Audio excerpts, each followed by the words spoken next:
when you thought the drama of Real Madrid was over following Florentino Perez's election victory over Enrique Riquelme last weekend, further chaos has since ensued. As we know, both presidential candidates made huge promises to try and win over voters at the last hurdle. With Riquelme, it was Haaland, Rodri and Jurgen Klopp to Madrid, but the inevitable winner Perez ensured the official signings of Mourinho as the manager, free agent Ibu Konate, alongside a 20 mil deal for Inter's Denzel Dumfries. But wait, there was one more addition that had everyone captivated, as Perez also promised to make an offer for, quote, a player which would be the biggest transfer in all Real Madrid's history, at least 150 million euros. Everyone was then desperately trying to figure out who Perez was referring to. The president himself publicly ruled out a Premier League player or Bayern Munich star Michael Olise, so everyone's attention then turned to PSG because there were only a select few players from that club alone that hit the 150 mil criteria, in Desiree Doué, Kvaratskhelia, Joao Neves and Vitinha. However, within 24 hours, a separate bombshell report dropped from the Telegraph indicating that Michael Olise actually is the mystery Galactico Perez has in mind, a report which was then corroborated that wasn't Olise.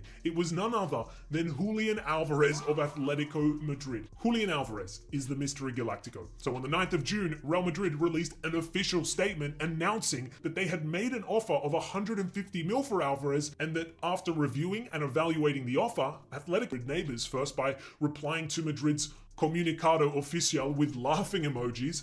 Perez has essentially used Alvarez as a ploy in his election promise. Unlike Riquelme, Perez didn't promise to sign a player, he merely promised to make a bid. So he fed Fabrizio fake news about Olise to win over the Madrid voters and secure the presidency, then sent an unserious bid to rival club Atletico Madrid instead, knowing full well they wouldn't accept, which only hiked Alvarez's price tag further, making it more difficult for Barca down the line. I do now wonder what this means for the Catalan Giants, who were genuinely hoping to bring in the star striker, because if Atleti are rejecting 150 mil without a second thought, then what's it going to take for Barca, or any club for that matter, to actually pull off a deal? So checkmate, I guess, for Perez? I can't help but wonder, why didn't Atleti actually accept the offer for 150 mil in the first place? Reminder, Alvarez had 8 goals in 29 La Liga games last season. Sure, he cooked in the Champions League and is clearly a top player, but 150 mil? Bro, take the crazy money and move on. Let Real Madrid have Alvarez. How would they even fit him in a team with Mbappe, Vini Jr., Endrick, Rodrigo, amongst others? Like,